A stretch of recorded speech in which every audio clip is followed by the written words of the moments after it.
Hello and welcome to a Bergkamp Wonderland, your favourite ex-Arsenal podcast that used to once be, reasonably large and now absolutely no one fucking watches. So, anyway, harsh times. Just say happy Dicky Bow Thursday to those watching. If I wasn't so cheap and paid for this, I'd bring up a picture of a Dicky Bow. None of us have a Dicky Bow, so we haven't got one. But as usual, our thoughts are always with him. And there's a YouTube video that keeps popping up about his interview at his time at Trabzonspor. And I'm going to watch it one day. But I'm just leaving it. I'm saving it. So with me tonight to talk about the arse is the bottom right-hand corner. It's the Highbury squad's Sophie. How you doing, Treacle? You looking lovely with your long hair. Yeah, it needs a cut. But it's winter time and it's really rainy and stormy. Let me guess. Great. It's down to about 80 degrees every day. Oh, no, but we need the rain. This is wonderful. This is so good. I've never been so happy to see rain in Southern California, and it's going to be raining for a few days. So, yeah. And thank you for having me. Good to be here with one of the original goats of podcasting. You're a diamond in the rough, you are, Danny. Well, you should have seen me a few days ago. I was much more rough. I hadn't shaved my beard in 3 months. I got fed up of people throwing 50p at me for a cup of tea. So I thought I'd have enough of that. But it's lovely to have you here. I watched your pod last night, and then I sent a picture of you. Again, I can't share it, of the Croatian notes from the 1990s, and this picture of a bloke on there that looks the spitting image of Charles Watts. I was going to tweet it, but I didn't want him to think I was taking the piss. So I no, he'd find it funny. I think, yeah, he would find it funny. Yeah, I'll send it to him though if you want as a buffer. Just send it to him and see what he thinks. Yeah. You never know. And ask him if he's got any Croatian relatives. I know one word in Croatian, bok, which is hello. Talking about I think that could be a theme. Before you introduce the two lads, that could be a theme. You finding a lookalike of my guests on Highbury squad. I think that would be hilarious. We could have done that all the way through the transfer window. I mean, that was a niche market in Arsenal coin pound thing collectors. I did have a picture of all I'm selling all my banknotes. I'm selling everything I own. So here's a. You should join Toyney. That's just some of them. That's half of them. I've got about 600 banknotes. Tea bags. Looks like a tea bag. Hi, Mike. Hi, Josh. Yes. Talking about other people, it is my favourite fake Guatemalan from the Arsenal Guatemalan Mafia. It's Mike Herz. How are you doing, Treacle? And why weren't you on your podcast last night? I turned up, didn't see you in there. Yeah, me too. Yeah, no, I pulled a late absence like Kai Havertz just abruptly came down with a little bit of a food poisoning, and I was a very, very late cancel, like 15 minutes prior cancel when I told, hey, they don't like to host. And I'm like, if you guys need me to host, I'll be there, but I really don't want to do it. And they all pitched in and said, don't worry, we'll carry this one. We'll carry the torch. So one of the very rare ones, I think that is my second absence in like almost 200 episodes. So I was on a streak there for a little bit, but yeah, I had to dive out, feeling a lot better today, fortunately, but yeah, I just needed the rest. I didn't want to stay up until 9-10 o'clock my time. So I went to bed early. I missed it entirely, but I did catch up with the boys, and they put on quite a good show. I saw Sophie, Magic was in there. A lot of people were in there. I was surprised with a nice, active live chat. I was busy playing Motor Town Behind the Wheel on the PC. Wonderful games. I was playing that and watching your boys struggle without you. Talking about struggling. The man himself, it's Erdgard Milk. It's Mr. Josh in hiding from the FBI. We won't talk about why, but I'm just going to say importing dodgy watches. That's all I'm going to say. I bought a new watch, actually. I bought a little Timex thing, 45 quid. Very nice. Josh, speak some truths. Oh, I'll wait for later for truths. Now it's just going to be fake news and nonsense. But Mike, make sure you're big enough for your podcast, like I am, that when I'm unavailable, we just cancel it. That's the goal. That's the dream, right? It's to be so important to the podcast. Yeah. Any more of that? And I'm going to go and get my red Trump hat and put it on. I found them. Someone had hidden them. Sean's mum hid them because she hates him so much. And me and Sean wear them just to annoy her. And all the Trump stuff I got her from Temu for her birthday, she gave me it all back at Christmas for Christmas presents. Damn you, woman. Right. We can all make America ginger again. I know that's what we want. Dying species. That's what it stands for. It is. If there are any ginger women out there who need help procreating and elongating the ginger massive, let me know. I do love a bit of ginge on ladies. Calm yourself, Josh. So the thing that everyone's been talking about at the moment is the Havertz thing, the Saka thing, the Martinelli, the Jesus thing. Sophie gave a 5-minute ode to the club last night. Got a lot of grief on her podcast for basically being a shill they were accusing her of, and I think you kept your cool when people were pointing at you and shouting "Burn the witch!" So do you want to go over to summarize your epic thing about why people shouldn't be out the front of the club with pitchforks and tutu, tartar? What are those flaming things called? Torches. Tiki torches. Yeah, that's it. Why shouldn't we all be there? Because quite frankly, I've got my Zippo lighter ready and I'm looking for sticks. I would like to say that those people that were giving me grief, the Highbury squad has an awesome community. They're all mates. They all go to games together now. They check in on each other no matter where in the world they are. We've been, lucky. I say lucky, but we've garnered, we've gone past the 17,000 mark. So we've kind of added 600 or 700 new subscribers. And with that also comes, new people. And we welcome all people and new people. And people are angry right now. And I can understand where the anger and the frustration is coming from. So I did a piece with Charles Watts, and maybe I think it's some fans think that Charles Watts, Harry Symeou, Tom Canton, they thought Kevin was Arteta's lawyer. And then when I started supporting Arteta, it's like I'm brown envelope girl. And I'm like, I wish I was getting brown envelopes from Arsenal. I really could use the money right now. So I think it ignites this anger inside of certain fans with certain people that they see as, I said on the show, Charles delivered what I thought was really an honest take last night. He thinks that we failed in the summer transfer window. He thinks we failed in the January transfer window. He thinks that Mikel Arteta made it clear that he wanted a striker, but he believes that the club left it too late. It was a panic at the end. They think that he wanted Ollie Watkins. He thinks that the club put the kibosh on that, so he didn't get his guy. All of these things. The difference is in the delivery. If Charles was yelling at the screen and throwing in some F-bombs along the way, there would be a lot of people who like that, who agree with it. But when you deliver it in kind of a calmer manner, but the message is still, the same, it's seen as, you're a PR person for the club. So when Charles left, I kind of said what I said. I said, look, I did a video at the start of the season because I was kind of over this whole discussion of just be the fan that you want to be. Don't judge anyone. If you want to yell on YouTube, you go right ahead and yell on YouTube.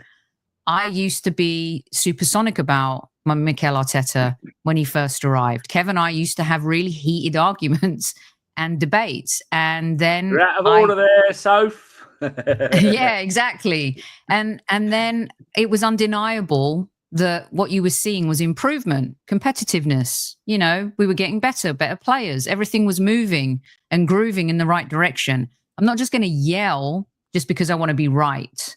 So you evolve as a fan and you move along and you say what you see. And I've always been the type of person that says what they see. And so I was trying to explain that yesterday and encourage people to watch the other video because we're so judgmental. Like we're our own worst enemy. We actually load the gun with ammo and give it to pundits and media and opposing fans and even our own fans to fire it. Well, if we tried to shoot, we'd miss. Yes, probably. So for those reasons, I was just trying to say, look, am I angry? Am I frustrated? Of course. But because I'm not yelling at you, it doesn't mean that I don't feel those things too. See, the gist of Arsenal podcasting at the moment is you and Tom and Harry and Charles are going, there's a shark, ouch. And everyone else is going, there's a shark! Ah! That's the difference. One of those two is going to get people listening and getting 100 million views, and the other ones are just going to not get as many views as they did. I've still got the hump that your Jack Wilshere one didn't get 1 million views. I am still. That is the first point I bring up when I bring up the point of how ungrateful some Arsenal fans are. How that bloke was the diamond of the Arsenal club for ages, for years, and everybody loves him. It's such a good interview as well, and it's an evergreen. You can still go back and listen to it. There's great stories and stuff. You know, sometimes I feel like that's down to, like, if I was a yelling dude, would I have 100,000 subscribers? Maybe. You know, if I was, I mean, there's certain channels that people go on and then you're able to kind of cultivate and build a different type of listenership and subscriber base and stuff. I'm just really proud of the content that I produce and always have done. And I think it says a lot when you have people like David Ornstein on and Rebecca Lowe and, you know, those types of guests that you can come on. And I've gone back to really enjoying the one-on-one conversation. And, you know, that's something I think is interesting in the YouTube space. Joshy boy, what have you got to say about all of this lot? It sounded like too many big words for me, so sorry, I didn't understand it. Just like I'm now the classic Arsenal fan. Get all of them out now. There's a bit more nuance to my annoyance with Arsenal. Let's put it this way. It's not just one person, and the people who really understand how, should you say, global commercial empires work tend not to be shouting on YouTube. Should we put it that way? Tend to be more refined, more understanding. And yeah, we went in, and I would say over this January window, someone shat the bed. But, well, can't think of many poorer auditions, should we say, for a job. But this January wasn't. It wasn't just from the 1st of January to the end of January where we had problems. This started in the summer, because what we were told pre-January was, don't worry about January. We're using someone's strategy who went off for 4 times the pay for a better job. So, yeah, I'm certainly frustrated. I would like to see, but thinking back to another great of Arsenal podcasting, Lord Hillwood would say, Arsenal are a conservative club. They always have been. They always will be. They're never going to tell you what's happening on the inside. As much as I think that, the other great Josh who speaks about Arsenal, Josh Kroenke, should be making statements at the moment to talk about what's gone on and just explain. Edu, if he had a good transfer window, would come out and say and tell us about the strategy. I remember after Gary Neville going, oh no, what Arsenal are doing, buying all these 24-year-olds for the future and really building out a strong spine. Yeah, I just don't get it, don't understand it. And then Edu would come and go, yeah, this is exactly what we're doing. I feel like that's what I need right now. Just someone from the club to go, yeah, we've screwed up, but we own this and we're going to move forward. And yeah, there's a couple of gambles that we've taken. I saw the gamble we made in the summer to go, couldn't get who we wanted. And fingers crossed, we don't have an injury crisis as bad as it was. We didn't expect Odegaard and Saka to go down. I don't think we thought Ethan Ranieri would break through as quickly as he did. There is something to hang our hat on for this season and go, that kid is special. And to think, within about 5 years, we've had 2 generationally good players come out of our academy. And that is testament, again, to a man we've just spoken about. Again, Jack Wilshere, when this kid's special. And then not just 1 has come out, 2. Lewis Skelly as well. And we can get, just very rare. And like, people love to say, hey, we promote youth, but as Josh is putting out, just generational level talent. And Lewis Skelly was the one that nobody was really actually expecting to break out. Everybody was talking about Ethan. Bukayo Saka's already, he already established himself. And the fact that we got not one, but two, just think about the amount of money that a superstar like any of these three players would cost any club right now. It's fairly insane and doesn't really happen all that often. Go ahead, Josh. Sorry. I'd say that is it. It's the thing I'd love to see is there's some positivity for us fans that we can take from this season. The other thing I'd like to see is just that little bit of someone else other than Arteta taking some of this flack. Is one of the other grown-ups just to come out. And, we've lost some big people over the last couple of years upstairs. Edu was one of them. The other one, Vinay. That's big. That's wasn't an Arsenal man in terms of on the field, but off the field, you'd give him a testimonial. Let's put it that way, if you could, for an office worker. Worked his way up from the bottom. Yeah, exactly. He knew the club through and through, and there's clearly a transition we're going through. He's just, I don't know, he's just left, didn't he? He's not gone to football. I think he's come out of football. No, he took a big corporate job somewhere. Trying to remember what that is. And I have to say, like, when I met Vinay in the US and had a conversation with him, you could tell, because we were talking about Tottenham and their rise under Pochettino, and it irked him. And he felt it, even though you say he came into Arsenal, right? You can sense he felt it. Maybe some of the other people are too executive-like. I felt like Vinay was also a super fan. Yeah, now I don't think there's any one person that's to blame as well. Like, I don't necessarily expect to be finding out where Tim Lewis lives because someone's posted it on Twitter and there's at least 12 people outside of his house. Are you serious? I don't think it's necessarily one person that is pulling the rug away from us. Wait, are you saying someone's done that or someone? Oh, no. I don't think anyone has done Christ. that. No, I was saying that I don't want to have to find that out because someone's taken it too far. I don't think it's Tim Lewis. I don't think it's Garlic. I don't think it's that. It's a combination of that group isn't working because you know what? They're missing a key component from it. And that at any level, strategy just doesn't work. And what it really says to me is that without throwing it on the guy who's just left, Edu, the one thing I would have expected if we didn't make any first team signings this January window is we would have brought in some youth. Because you can see that's what everybody else is doing. Everyone with their finger on the pulse. Heaven went off to Man United because they see him as a PSR asset. Now, I think also Arsenal would go after players because we think we can offer them that journey, that progression. Just mentioned, 2 players have broken through into the first team this season from the youth academy. And we have that continual effort. If you're good enough, you will wear the shirt for us.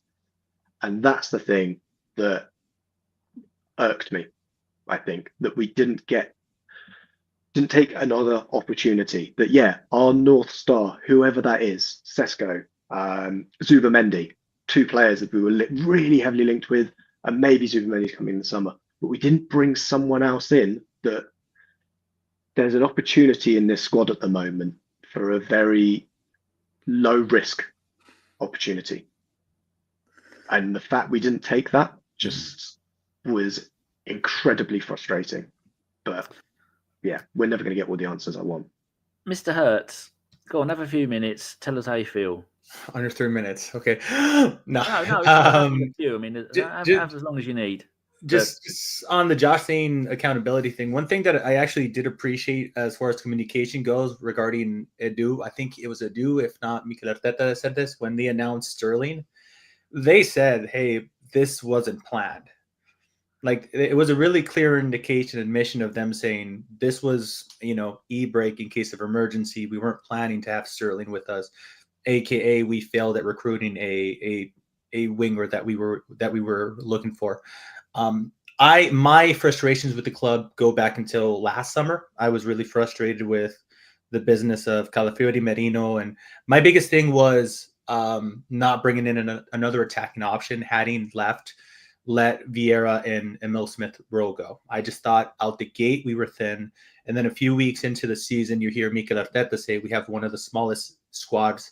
So you already have your manager making public statements that we have one of the smallest squads in the league, and then all of the injuries happens. Now, I'm not going to sit here and say I see a lot of this, with hindsight opinions where like we should have been better prepared.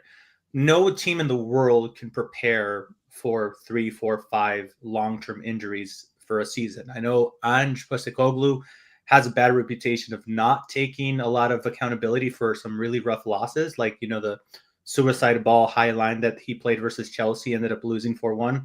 But he recently said something that I completely agree with him. And, I know that's against the code, so to say, but he has an entire starting 11 out for multiple months.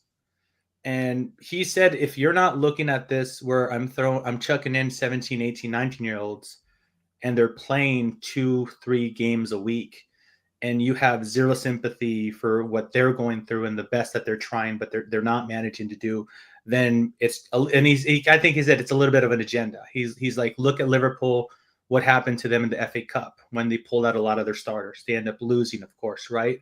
So I don't think we could have completely prepared for the insane amount of injuries that we have. I was frustrated with the attacking options after the summer, and I was really frustrated. And I'm seeing this conversation go a lot about on Twitter, and people are approaching the striker conversation whether they would have won us the title or not. I'm approaching the conversation I don't think you're gambling with solely the season in a league. I think you're also gambling with human beings' health. And so I was a little uncomfortable, and this is kind of what led me to start reviewing Garlic, Lewis, and Eto's position and their background, and I wanted to know if they had any footballing, if any of them were actual footballers. Because deep down inside, I think like Edu and Mikel Arteta might have said to their minds, having played football at the highest level, said to themselves, we're killing these guys by playing them 90 minutes week in, week out, 2-3 times. And you have consecutive games Saka played in the Premier League, wasn't it? Like 2.5 seasons of not missing a game. Yeah, it's an insane amount. It's an insane amount of injured. Who'd have thought? So when people say Morata wouldn't have won the league, sure, but he could have potentially took minutes off of other human beings. And I'm just looking at them and we could look at them as assets, however the verbiage you want to use, it's all in the delivery, as Sophie said. But to an extent, I thought it was negligence at the highest order, if you will, to allow such a thin squad and say, I think we could manage. I just thought it was too big of a gamble, and I'm bitter that it finished this way. Now, the Kai Havertz thing was just the icing on the cake.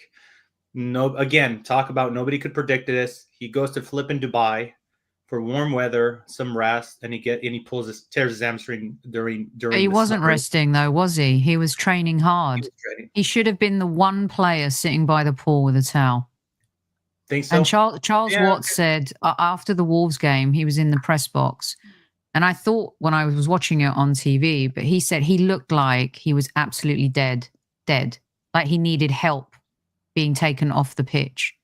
I'm not for point, I think this is the one area where you can question Mikel. Like he's not in charge of the purse strings, even though people talk about that he has a lot of power at Arsenal. What I find interesting is when things are going well, he gets all the credit. When things aren't going well, it's the owner's fault, right? But the player management, the Cronkies don't pick the team. They don't pick the players. They don't pick the tactics, right? And he's the one that wanted a small squad to begin with. And I know people say at the start of the season, he said the squad's too small. Dude, you realize that 2 seasons after bleeding every player dry that you have too small of a squad. And he's been given the keys to the kingdom. And I know Jesus got injured and, you know, he could have played Waneri more for Odegaard when Odegaard was injured, didn't, right? Odegaard came back, overplayed maybe, looks exhausted. You know, Timber coming back, looks exhausted now. And I know we've had issues there. Thomas Partey right back, you know, putting square pegs in round holes. Kivior could have played at centre-back and you know, he could have shifted at the back there. I mean, when it comes to 3 players, major players in this team, 2 of them need hamstring surgery and 1 hopefully will only be out for a month. That has to be a little bit on the manager, Mike. I think it also has to be on the medical team. That's something Femi's mentioned as well. That completely has changed as well. I agree with you about that, because David Beckham said that he was only able to prolong his career. And Mike, maybe you could put in a call to Milan, because I don't know if our team practices yoga or Pilates or any of these types of new method, new waves. David Beckham said that his life changed when he went to Milan. He couldn't believe he was like, I'm not doing Pilates, and ended up being like, wow, changed my life. And so what are we doing? Havertz went to a hamstring specialist a couple of weeks ago as well. So what the hell came out of that assessment that then was almost a green light to Mikel? Because also Mikel's not a medical professional, right? He might get an instinct, but also if someone whose job it is to say, yeah, this player is actually medically okay to play, like we don't expect there's any risk of his hamstring exploding within the next 2 weeks, it's fine. He can continue doing the work he's doing. So for then that to happen, as much as, again, we want to make Mikel the lightning rod, I don't think he is necessarily. I'm not making him the lightning rod. I'm saying that he has a hand in this. Sure. And you and I both know in professional sports, right, that managers will push players. Kevin said, you know, there's not one player that we were lucky last season. We had very few injuries, right? Mostly a player's going to play with some type of injury throughout the season. If it's a niggle here, a niggle there, or whatever. And they're pushed. Like, why are you playing Saka in a meaningless cup game where we're up like by 4 goals? Why are you keeping him on the pitch when we're winning in the Champions League? And also England are culpable when it comes to Saka as well. Playing him in meaningless bloody games. Ridiculous. So they are, I know that there's other factors too, but the management of a player as well, the manager has to have some type of responsibility for that. Hey, Mike. I think it's just that the do or die culture that he's cultivating as well. I'm sure like anytime he asks somebody who is in severe pain, hey, can you play? They're going to be like, whatever you want me to do, coach. Or vice versa. Hey, coach, anytime I'm when they've been knocked out. What was that? Sorry, I lost you there, Annie. What was that last comment? The players still insist on playing once they've been knocked out during a game. You can't listen to a player. You have to tell them what they're going to do. That's where I was going to circle back to. Yeah, I do think that whilst I appreciate Mikel Arteta's hunger to want to win every single game and play competitive, and I often see like FA Cup, League Cup, and they're like, oh, we're going to rotate the entire 11. And I always laugh because I'm like, what have Mikel Arteta's done in his 5 years here that makes you think he's going to throw and, you know, I'm being a little hyperbolic here, throw a game as in the sense of rotating the full 11. He's never done it. Even in like, you know, the more meaningless games, I think it was like PSV last season in Champions League. I think it was PSV, where we didn't really need to like win. We were already kind of through. He was kind of like, no, we're still going to play Saka. We're still going to play this. And so to Sophie's point, you do have a small squad. You said you have a small squad. You legitimately, and I wasn't expecting him to say, we need players. He made that statement publicly, but to continuously play the same players over and over when, yeah, we didn't have a large amount of games in which we were up 4-5-0, right? We didn't have a bunch of games. A lot of our games went down to small margins. We were up by 1 goal and he didn't want to loosen up anything. But we did have like last January, that string of games in which we went on a tear. It was like every game was 3-0, 4-0, 5-0. and it was the same starting 11. And like, yeah, they would pull off Saka or something, but it would pull off like minute 85. When in reality, you know, it just by accumulation of minutes that you could save him, he could have saved him 30, 40 minutes. Right. And don't forget about Benjamin White as well. Yes. And the Thomas Partey injury since he's been at Arsenal. Right. Yeah, so the irony is that the first season that Partey is actually completely fully healthy, the entire squad. Nobody else is. And I think it's also, while it's by design that Mikel likes a small squad, I don't think he likes a 22-man Premier League squad size, right? That's 3 players we could have in over the top there. So we are short. And it was a gamble I thought we could do for 4 months.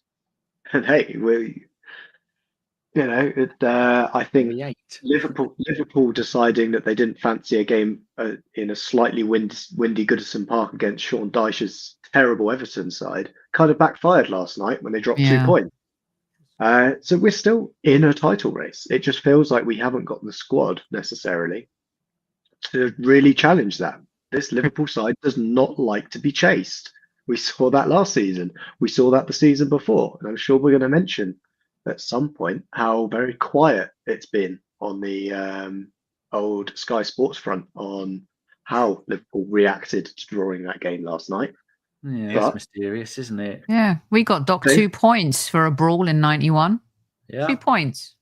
I think I'm sure we could find it somewhere. Liverpool dropping a lead greater than this with 4 games to go in the Gerrard don't slip up season.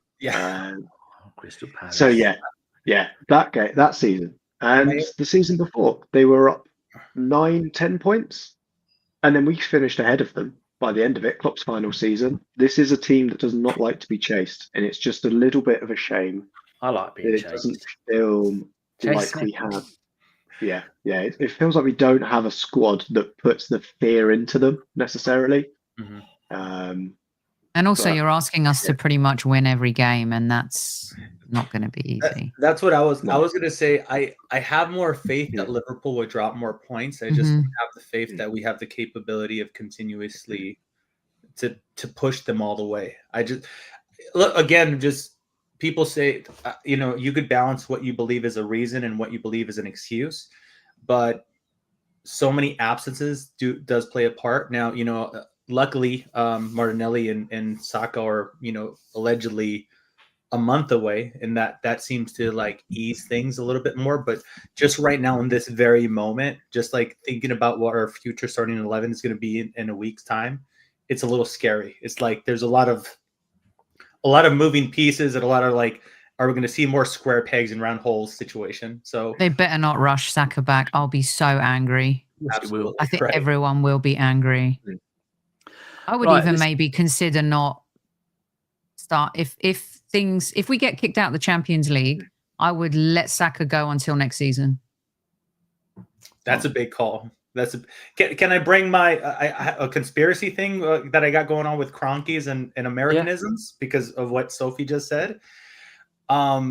Is there anybody that thinks at all that the American ownership in them dealing with franchises and how teams are built in America and their leagues, do you think that they might be more passive? Like the Nuggets weren't built in one off season. The Avalanche, not one season. Rams, it was a few pieces here, a few pieces here, a few pieces here, and until they coordinated well enough to when SoFi was going to open. Is that what the stadium name? Yeah, SoFi, yeah. And then that's when they had the team at the peak of their powers. So is there any doubt? And then they went to 3 championship games, though, including 2 of those being Super Bowls. Leading up to it, right? Yeah. No, at SoFi. Well, they won. Either side. And they won the Super Bowl at SoFi. But they lost one and they went to an NFC championship game too. Okay. So they were in that progress, they were getting to finals. So kind of similar. Same with the Avalanche as well. You understand what I'm saying? Like kind of similar. Yeah. Like they haven't found that perfect franchise player, out of lack of better words. Like they want the perfect striker, the perfect midfielder. And so do you think because of how the culture is in building teams in American sports, and that's kind of the majority of their background, do you think they're okay with, okay, we're going to continue challenging until things are just perfect, and we're going to get those perfect players that we want? Well, Mike, would you say Stafford was the perfect player? That was the quarterback they wanted. They let Jared Goff go, right? But would you say Odell Beckham was rolling the dice, right? Because he had been here, there, and everywhere a little bit after the Giants. That shows they've kind of rolled the dice. They took a risk. They took a risk. They love a broken egg. It's the way you describe it. Yeah. And Arteta's done the same, right? He loves a slightly broken player to try and rehabilitate them. Yeah, we have a bunch of misfit toys. I think the thing that I totally get that conservatism, and I think it's actually something that's inherent with Arsenal. We were like it before, right? We didn't buy Thierry Henry at Thierry Henry. We built that player. That's my worry at the moment, is that I get we're waiting for Benjamin Sesko, we're waiting for Zubamendi, but I'd still expect that kind of natural churn to happen that happens underneath at all football clubs, that 3 or 4 go out, but 3 or 4 come in as well. And you just have this freshness. Like what Villa did. Yeah, a bit like what Villa did, a little bit less PSR-y compared to Villa's. I think they had to in that regard. But yeah, as you see, we've seen what happened. Again, we're going to end up looking at the other side of North London and see what happened when they went 2 transfer windows without making any statement signings. And there's rumours about some oil magnate wanting to buy that lot too. So beware. Well, we know what's happening to oil now. Electricity is the future, so that's dead. They're fine. They'll get the one oil baron as soon as the oil industry collapses. That'll be perfect. Straight on it. No. Right. But what I was going to sorry, Danny. I was going to say, there is one team at the top of the league that's not made many, if any, first-team signings in the last 2 transfer windows. Because they built a squad properly. Summer though, aren't they? How many of their squad at the first team are leaving? 3, 4? They've screwed up in other ways. Yeah. But that's their cycle. Their cycle of how many years, and they've won trophies. Their base has won every trophy that the world has had to offer. Not every single year, but they collectively. And our base hasn't quite done that yet. So that's why I think when people use Liverpool as an example, I go to, well, they've done it a lot. They have the experience. They know what the running is like. And by all means, I for as pessimistic that I'm being about this league, what Arsenal did last season at the second half of the season, like, holy shit. No, none of us would have said, so we're going to win 14 games and lose 1. Nobody would have believed that. Like the run that we ran on was spectacular, but flipping Manchester City, So like it wasn't a lack for trying, but on the Liverpool thing, I do kind of have that thing where like, but they got the Van Dijks, and right now Salah is having a season, like he hasn't had in multiple years. So like his numbers are just outrageous right now, like 30+ goal contributions. Oh, guy. Right, I've got another subject to talk about. It's a little bit more doom and gloom, but we're just looking at possible reasons why things aren't really going the way we'd like them to go. So, Soph, stop me at any point, and you other two, because you're going to be here longer, I can come back to this at any point. Right, Havertz, Saka, and Martinelli are all injured. That's basically our front 4 with our backups. So many youth players have gone that we have almost nothing left to bring up in an emergency. Arteta has had so many opportunities to bring the kids in, but he refuses to. 4-0 down to Newcastle after 52 minutes. And Kai, like Charles said last night on your show, he played over 100 minutes, including injury time. Only 4 of the 5 subs were made. 61st and 78th minute is when they were all made. Other than when Nelly came off on 37. Unused subs for Kivior. I don't even know why he's bothered staying at the club. Zinni and KT. Why not take Saliba and Skelly and Rice off and bring those 3 on, rather than doing some of the other ones that you did? Another example, 4-1 up to City. No subs until the 84th and the 90th minute. Unused subs, Jorginho, Kivior, Zinchenko and KT. We should have rested 1 or 2. Kivior has been in the match day squad 37 times this season, played 16 games and 911 minutes, which is basically 10 games. KT, 20 games, 20 on the bench, 5 games. Zinni, 26 on the bench, 13 games. Sterling, 30 on the bench, played 18. I mean, I dread to think what minutes these people are getting. Butler Ojayi, 12 on the bench, 1 game. That 1 game he played was 1 minute. Kakuri, a very impressive young centre-back. 8 games, 1 played, 8 on the bench, 1 played. And Haven, who's now gone, 6 games and 1 on the bench. Okay, then I thought I'd look into the under-21s and see who's our top goal scorer. Caelan Edwards, 7 goals in 10 games for the under-21. He's 21 years old, never been near the first team, not even for League Cup games. Nathan Butler Ojayi, who I said earlier, has had 1 minute. 7 goals in 10 games this season, and he's had 1 minute of first-team football. Our under-21s have won 1 out of their last 7 games. Manweri's gone. Skelly's gone as well. He's with the first team, and a couple of others have been brought up, but they're not playing for the first team, and they're also not playing for the under-21s. So they've scored 7 and conceded 14 in recent games. I mean, the under-21s are doing pretty good. They've got a young player, Dan Casey. He's 17, 9 goals in 10 games. So why isn't he playing players? Why isn't he bringing youth players through? And this is why Obi left and why Haven left, because you can see there the stats show, even if you're a young player and you're doing it in the under-21s, you are not going to get even a place on the first team bench, let alone minutes, when you got Kivior, who's wanted by Milan and a few others. He might as well not be at the club. He's getting virtually nothing, and he will play, like we were saying earlier. Saka, 2.5 seasons without missing a Premier League game. 4-0 down to Newcastle, and Saliba still doesn't get a rest. Havertz still doesn't get a rest.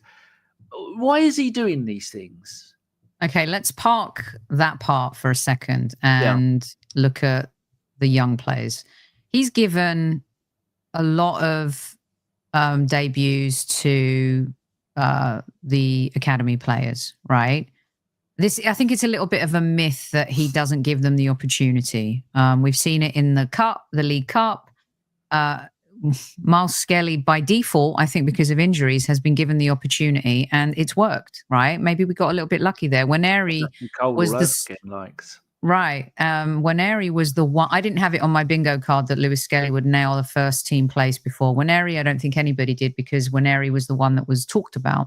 So now you've got 3 academy members, albeit Emery giving Saka his start in the first team. That's pretty amazing, right? The other thing to consider is not everyone is a Saka. Not everyone is going to be a Saka. I think Waneri and Miles Lewis Skelly are showing that potentially they can be on that level. Reece Nelson couldn't do it. Maitland-Niles couldn't do it. Emile Smith-Rowe in the end had to be sold. We want so badly for the Highlanders to be great, and Saka has set the bar to next levels, right?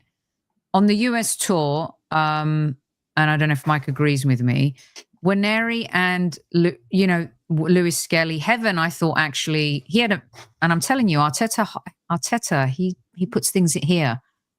Arteta, Heaven made a mistake at SoFi for the goal, correct me if I'm wrong, against Rasmus Højlund.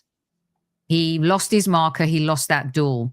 And so many times, and I asked him in the press, and he goes, he recovered well after that. He goes, yes, but he lost that duel. He's always talking about duels. He wants physicality. The reason why Martinelli and Saka and Havertz are spent is because everything they've got to do off the ball, the demand to defend as an attacker, that is a lot. It's a lot of hard work. And if you don't do it, it's not part of how he wants to play the game. The other thing, too, I will say about some of those players that you mentioned is Eddie Nketiah is England's top ever goal scorer in the under-21s. Yeah. Just because it translates at that level, it doesn't mean it translates in the big leagues. And I think people need to be weary of that. The other thing, too, is we've seen that if you throw someone in too early, too soon, or in the wrong game, they're done. Charlie Patino. He was the next Jack Wilshere. And not only could it kill a player from the fan response, right? It can also kill a player from Mikel Arteta's response. And here's my greatest fear with these injuries now, especially up front. We are now asking a 17-year-old to be the hero. And that is wrong. And we've seen this show before. I don't know who said it. Maybe all three of you said it. About overplaying players. Cesc Fabregas, he even talked about it. Jack Wilshere. We're repeating history. And now, let's say Nwaneri doesn't have a series of good games. How's that going to go down? It is unfair. We put the weight of the world on Saka's shoulders, Emile Smith-Rowe's shoulders. They carried the team for a very long time. They became like senior, mature players when the mature senior players like Ozil and Mustafi and Kolasinac were just apathetic. So Miles Lewis-Skelly, I think they're both built differently. They're mature. They seem very strong-headed. But we've got to be really careful about how we manage their minutes, manage their mental. And now we're asking these two kids to be the hero. And I think the club are negligible when it comes to not giving Mikel what he needs or Mikel being too picky for what he wants. I think it's, I agree, Soph, on terms of we're in a situation now where we have to potentially rely on a 17-year-old to bail us out of games. But on the flip side, I'm just going to say William Saliba. The outrage that we didn't play a 19-year-old with almost no experience of first-team football for 3 seasons because Mikel and the club realised he wasn't ready. I'm going to take their talent ID and their understanding when a player is truly ready for the first team, and I'm going to let them run with it. Saliba was ready for us the season he went to Marseille. Maybe he was, but if he'd had the mistakes he made at Marseille, if you watched some of the games he had some stinkers, like the Man City game that he had, which I think potentially, probably because we didn't podcast that often, wasn't highlighted so much. The Saliba, absolute stinker, but he was having those every other couple of weeks at a lower level. Saliba now only has stinkers against top sides, right?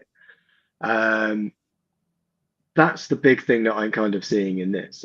Sorry, not Man City against Newcastle. He was just absolutely played off the park by Isak.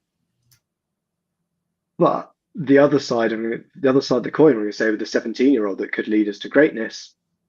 I don't know if Nwaneri is up to the levels of Lamine Yamal, but that was a 16-year-old carrying a team, which I would say, as much as we think we put pressure on our team as a fan base, hell of a lot more pressure to carry Barcelona. Hell of a lot more pressure. So long as we put the right network around him, then I think we could be okay. But I would be surprised if many of our first team that has come through this Arteta era as a player who was kind of 22, 23 hasn't retired by the time they're 32, 33. I think that's the way of these footballers now. Unless you're going to Saudi, to be honest, or you're going to that lower level and just kicking around for a paycheck, you're going to have left professional elite level sport by the time you're in your early 30s. Have you got to be off now, Soph?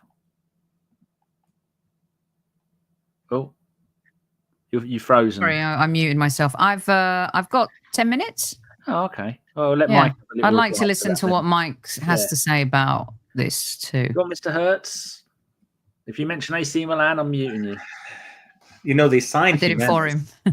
You needed a striker. Jimenez just went to Milan. Let me tell you, pretty tasty striker. They don't have young players though at Milan, do they? If they're under 30, they don't heard of. You know, Jimenez, like 27 is like makes you young for that squad. That is for sure.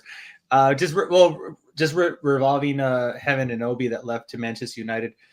According to what I saw reportedly, United offered them a load more money, and we had limits to how much we wanted to pay them. And I just think it's something that is slightly overviewed by a lot of supporters. Where like, you could have stayed at Arsenal, and you're an Arsenal supporter, you always want them to stay with you. but these people have parents and siblings and other extended family. And I'm just going to say that if I was 17, 18 and somebody offered to triple my wages, I think I would take my talent somewhere else too. So did you know that we stole Heaven from West Ham in 2022? Well, that's another thing, Denny, is like we aren't guilt-free of poaching young talent from other clubs. You, sir. Well said. So this is one of those things, you know, like somebody James where they said like Watford and Arsenal's training facilities, or they're like he jokingly said that we reached over the fence and grabbed Saka. Like, here we go, over here now. And it's just one of those things. Like we're not guilt-free. It's just one of those things where like it's happening to us, so we don't like it. It's kind of the same thing where you hear fans say, you know, he has a release clause, just tell him to kick rocks and leave the club. That's cute, but if that was us and Gabriel Jesus told the club to kick rocks, or insert favorite player here to kick rocks, we're like, you know, Judas, no fucking loyalty. And so like, it's football, it's a business. And so we've done it to other people, other clubs doesn't do it to us. And so I think that cycle is going to continue playing. And yeah, I know that it's been our direct rivals. Chelsea took Hutchinson and then made 30 million out of the deal. We got about 3 million back for that.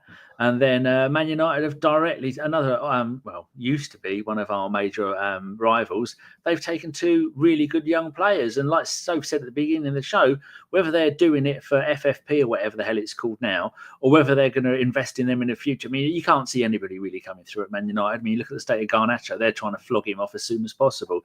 Yeah. So you reckon there'll be a few loans, and then each one they'll get 20, 30 million for each one, maybe in a couple of years. And then they'll use that money to buy someone from Real Madrid who was once good, and then end up paying them 300 grand a week and then releasing them on a free. So it's just annoying that we can see their future for them. Yeah. So it's the trade-off that they're willing to do for a financial gain in the moment is my best guess. I always look at it like that when somebody moves and like, I'm like, okay, Arsenal Mike says he should have stayed with Arsenal. Father Mike that supports the family says, go get your money, kid, if they're offering you a substantial amount of money. And everybody's life and circumstances are different. And, you know, people from the outside could say $5,000 is enough a week. I'm like, yeah, but 15 grand, it's a lot nicer than 5. I could tell you that much. So I never like to be super critical of players when they leave early. And because if there's money involved, and I would like, if I had the opportunity to retire my parents when I was 17, I would have took that option 100%. Do you feel the same way about Duran? Well, yeah. Like, you know, I see a lot of people say he went for the money, and I could fully understand. Of course he did. Oh yeah, he did. No, he didn't go for the football. Yeah, no, 100% he did. But I guess it's a lower league, and he's not going to get exposure. But when an English Premier League team wants a player from Serie A and they could quadruple his wages, nobody says, oh, he's being a little greedy. You know, he was also like a whatever Atalanta prospect. He also has ties with that Italian city. Nobody gives a shit. They're about to give him, you know, 150,000 a week, and the club that he's currently at is getting paid 20K. So Saudi just offered a load of players a little bit of a cheat code, a loophole. And some of them are going really young, Sophie. So it's almost like I'm going to go over there for 3-4 years. I'm going to make a ridiculous amount of money, and then I could come back to Europe. Yeah, because he's still how old? He's not even in his prime. 22, is he? And I think the other thing is, just remember this: you're top of the game. He is now ticking off a bucket list of I'm lining up with Cristiano Ronaldo. Yeah. The same as when Wojciech Szczesny decided I'm going to go and sit on the bench at Juventus rather than fight for my place at Arsenal, because I'm going to learn from the generational, potentially best ever goalkeeper that has existed in Gigi Buffon. And yeah, that's what happens, that you'll get these opportunities. I mean, as much as, how many players are coming into Miami at the moment because there's that opportunity to play with Messi, to play with Suarez, to play with Busquets, these are kids at the moment that grew up watching these greats. The same as if we were lucky enough to go, oh, R9, maybe he was out in, say, MLS or was it NASL back then. If that was that opportunity, you would see players and you go, why the hell are they making that move? Because you go, you know what, there's an opportunity there to go and play with one of the greats, one of your idols. And I wonder if I think that's where I see it. That Durant, 2 seasons playing with Cristiano Ronaldo, and he'll still have the pick of any Premier League club he wants. We'll put it that way. When he's available. I don't know any, but I agree as well. I mean, Ronaldo, and people keep comparing the Saudi league to the Chinese league. There's a bottomless pit of money there, guys. That league isn't going anywhere, and they will never allow it to be seen to fail, ever. Whether players continue to go there or not, they just they won't allow that. I was going to say, in Durant's case, luckily for him, Arsenal will still be looking for a striker in 2 years. Probably. I mean, the truth is that their careers are short as well. You retire mid-30s. Not everyone's got a body like Ronaldo who can go on till his 40s. I mean, it is a short career. Most people work to retire in their 60s. These guys are paid handsomely, but they also retire young. And we've seen a lot of players lose a lot of money doing stupid things.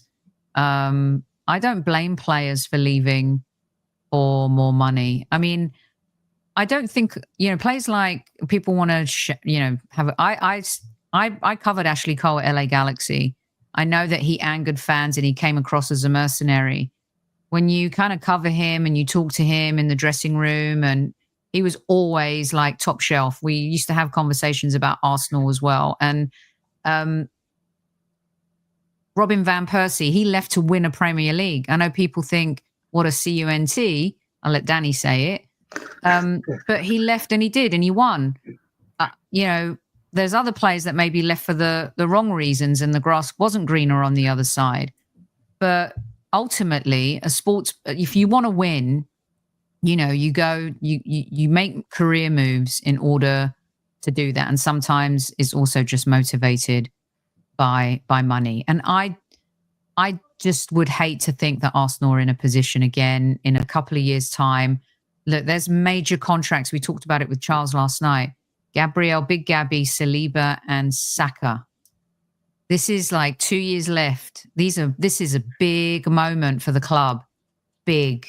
That was the next point I was going to come on to, if you want to say a little bit about that before you go. Are we going to see the Wenger era where all of our best players were going? Saliba, Real Madrid written all over him. Gabriel, Barcelona. I don't think anyone's really going to go to Italy. The money isn't really there. But it's going to be Saudi, or it's going to be Real Madrid, Barcelona, possibly Atletico.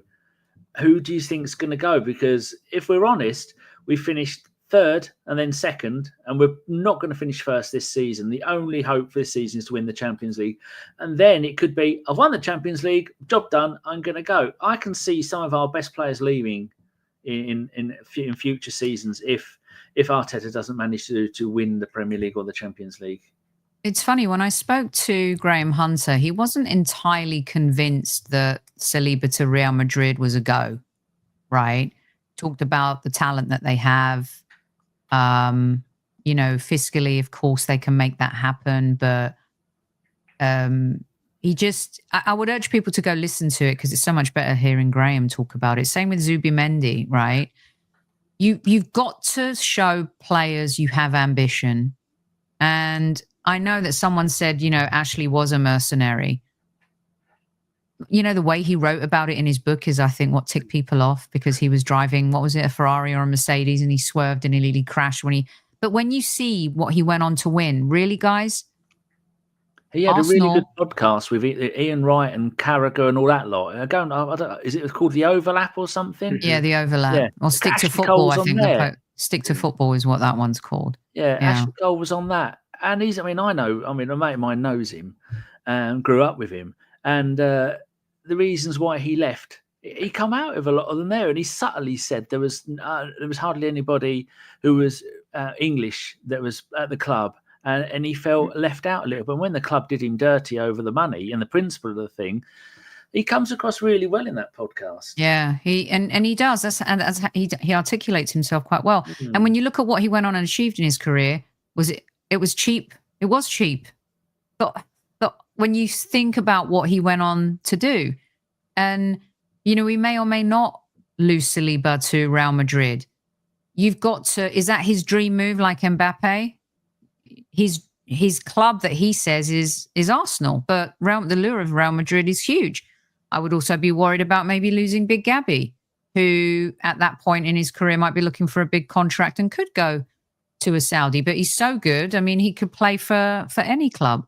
Saka, he's an Arsenal boy, but we've seen Arsenal boys leave before. Saka definitely strikes me as the type of guy that wants to win major trophies. The club have to show ambition. And when you don't do that, players don't take you seriously. And that's going to be the biggest challenge for Arsenal. You can't make up the inches on these other teams if you don't keep reinvesting in the team. We see it over and over. It's like a really fucking bad version of Saw 5. We've seen, once you see 1, 2, 3, 4, you don't really need to watch the rest. And Arsenal are in danger in this period with those 2 years left on those players' contracts. They better go big in the summer. And by big, I don't mean Isaac, because, I'm so tired of that conversation. But go big. Like, get 4 players, but make them... Like, look at Liverpool's front line. Diaz, Gakpo, Núñez, Jota, Salah. I mean, come on. One of those. Yeah. You've got to go big. And also, by the way, this isn't just about a striker. I think people are missing the beat on the conversation. Number one, you've got to secure those 3 players. Number 2, if you're going to let Partey and Jorginho go, now you're talking about a midfield. And you can't just bring in 2 players, can you? I mean, we need about 7 or 8 players, Sophie, and I think we could see that in January. I think that's the other thing that frustrates me. If we'd brought in another central midfielder, I wouldn't be that annoyed than maybe other people who said, why didn't you get a striker? Because of just what you've said. That was me in the summer. That was my biggest thing. I was so pissed off about the midfield, Josh. Yep. Same year. Yeah, we knew it was going to happen. You've got that coming in. That I knew Jorginho wouldn't leave in January, though. All those rumours, knew it wouldn't happen. I knew it wouldn't happen. There was, as you mentioned, Mike, about there being more than just the single entity of the player.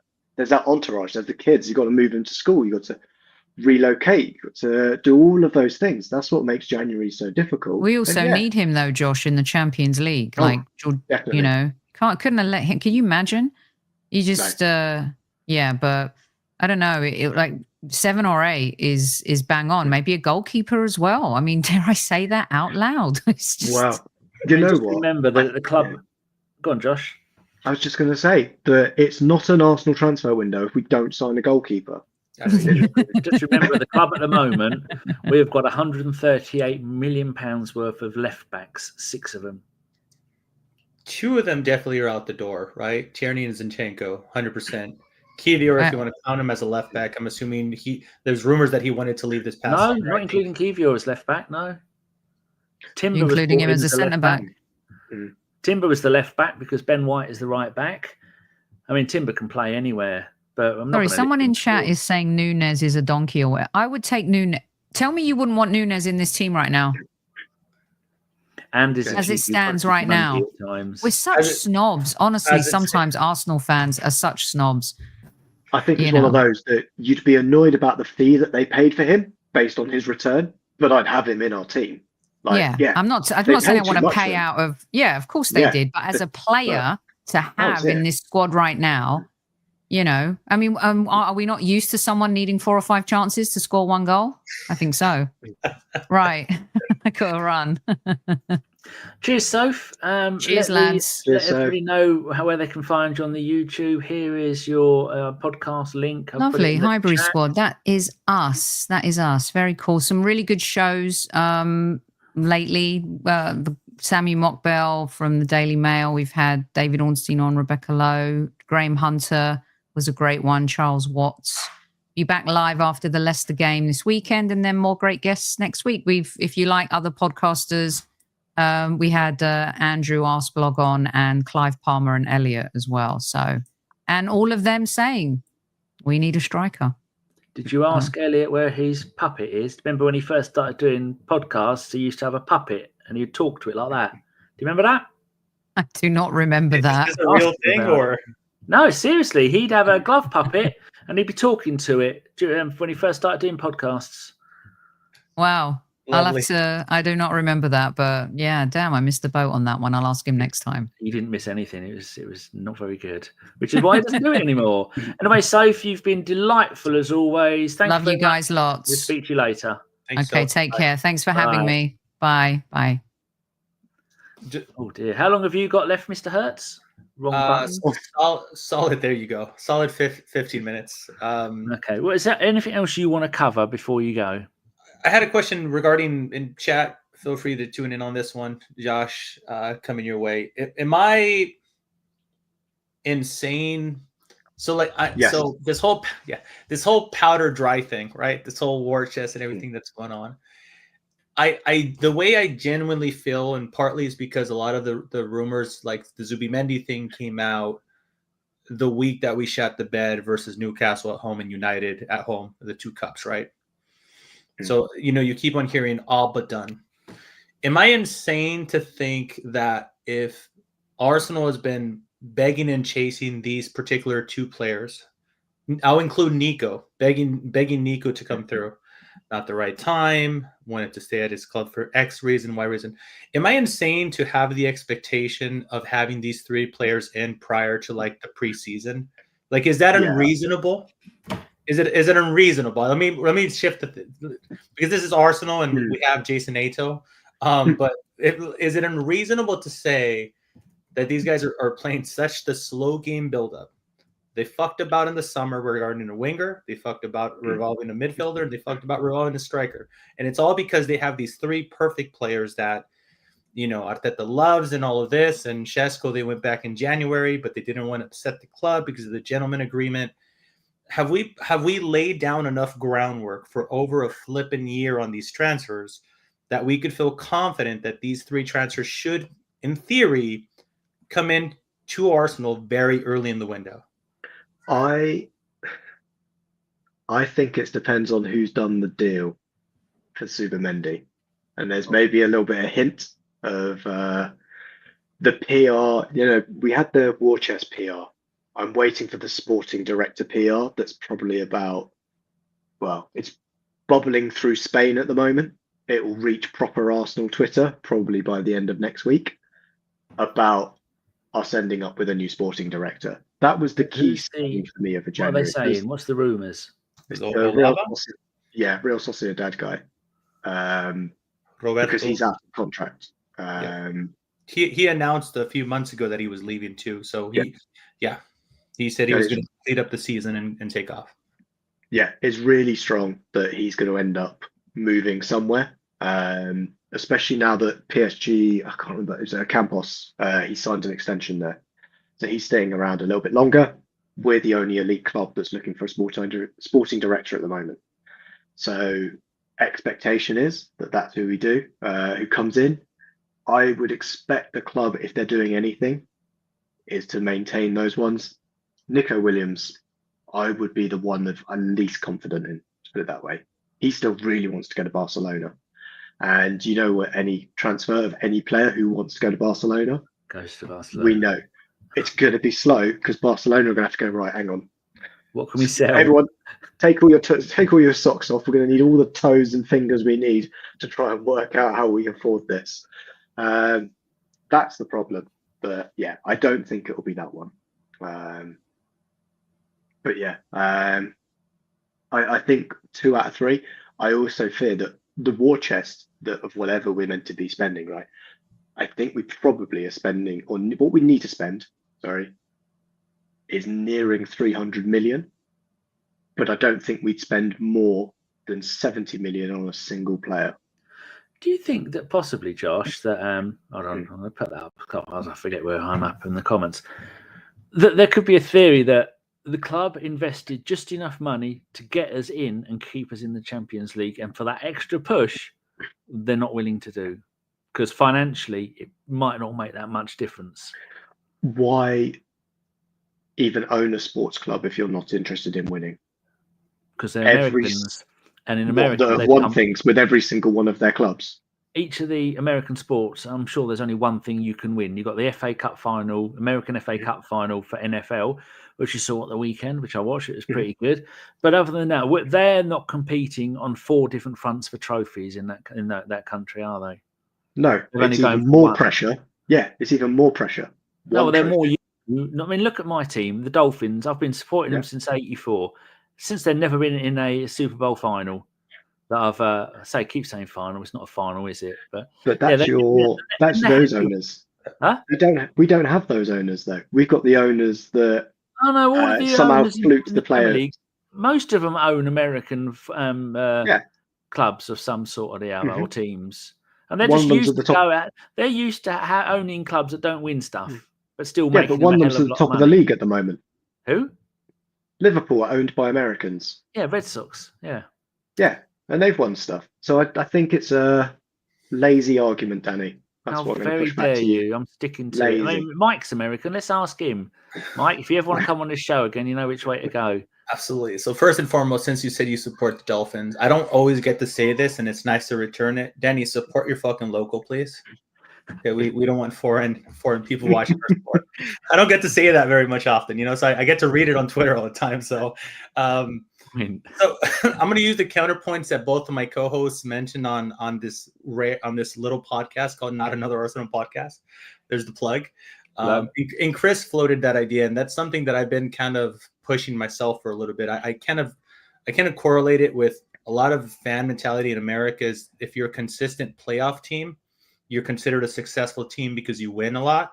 But you're winning a lot, and you're in. You put your name in the hat, but you don't necessarily. You don't go that extra mile to win it, but you're still viewed as a successful club. And so when they started spending all this money and we started competing for the titles and back in the Champions League, and after this past summer, I was left feeling, oh, these fuckers just wanted Champions League football. And that could just be based on all those years in which they were fighting with who was the other owner that left to Everton? Gazidis? No, it was Usmanov. Usmanov, thank you. Had to get all of his money out as quick as possible before Putin took it down, had him disappeared. Yeah, so I don't know. I think we just have the hesitation because of the bad blood that when Usmanov was here and Kroenke, neither of them were really investing because they both wanted each other out of the club. And I think it created this really toxic environment in which we're at a standstill. We're no, fucko, you invest your money. And why am I going to invest my money? I want you to leave. And it created this horrible kind of turmoil at the club. And we were stagnant for so long. And then once Kroenke got a hold of it, started spending all this amount of money. But based on last summer, I was kind of left with the, I'm how are we one player away for 10 years? Kind of situation, the summer of Sech, and there's so many oh man, if we only had a striker, if we only had a midfielder, if we only had this, and we feel like we're perpetually just one player away, and we arrived to this summer primed to everybody expecting their nice shiny new striker, and nothing happened, and no attacking player came in, and nothing happened. So you're kind of left with that trauma from past events in the last decade, which makes you think they don't want to win anything. They just want Champions League. I will now counterpoint that Jared Carver, every podcaster, favorite podcaster, said that the Nuggets, the Avalanche, I forgot what other thing they own. I think it's baseball at the Colorado Rapids. Colorado Rapids, thank you. All of those franchise valued had shot up 60-70% with being the champions. So even if you're looking at it like Kroenke doesn't love football, you could say Kroenke loves money. And what's good for the money's success. And I think long term, maybe his heart isn't because I bleed red and white, but I think it's a very, very smart financial move to get Arsenal to the top sooner or later, because it's their only franchise. I say franchise because I'm crisscrossing between American sports and football. that hasn't been able to get crowned. And I just have a feeling that they're not happy with that. So I quite frankly, I'm like 50-50 on it. I have the feeling that they just won Champions League, but also I feel like it's really foolish to think that's their main goal, knowing that all the monies and revenues and sponsorships and all of that junk will substantially go up with a few trophies to our cabin. So I'm on the fence, so to say. Joshy boy, got a question for you. Have you seen the video footage? I might have just seen that Mike's retweeted it of Patrick Vieira at Goodison like a couple of nights ago. Love that, man. Fuck, he's walking across the pitch after the game, and there's a pitch invasion. An Everton fan starts to put the camera in his face and videoing it. His phone in the face, flicking in the V's, and then he tries to push him away. And then the fan comes back at him and starts to attack him. He tries to kick the fan away. And then 2 or 3 Everton fans are all piling into him. Was that not when he was in charge of Crystal Palace? No, they're showing it on the now. That's what, isn't it? From no, I Why think was he there? He's manager of Genoa. It says, still for me, one of the all-time Goodison moments. Yeah, I think because of the breakout that was with Liverpool yesterday, somebody just retweeted that specific moment. I think that's when he was Palace manager. Yeah, but they're all dressed in dark blue, and the stadium's dark blue behind them. If anyone can, in the chat, has seen, I've only just seen it once, so I just took it that was Everton. But either way, that's fucking disgraceful. But that would be back in the day. But I haven't seen it though. Yeah. Also, by the way, how big is how tall is Vieira? Has to be like 6'5", 6. If there's somebody I'm not pushing, I can tell you right now, it's not Patrick Vieira. Why was he walking across the middle of the pitch then for Crystal Palace, and who was attacking him? Maybe to go to the away fans. Yeah, but this is a pitch invasion. I don't remember the last time I saw a Premier League pitch invasion, apart from Everton. Yeah, Everton a couple of nights ago, or last night, whichever one it was. I don't know.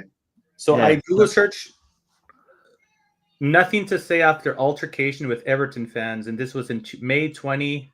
So maybe last game of the season, 2022. I Google search Everton versus Crystal Palace Patrick Vieira. Yeah, and that clip is popping up. Oh, well, it might be when they stayed up, Danny. Oh, that's first I've seen it. Fucking her. There's no excuse in modern day football to have fans come on the pitch and do that kind of shit. That's fucking horrendous.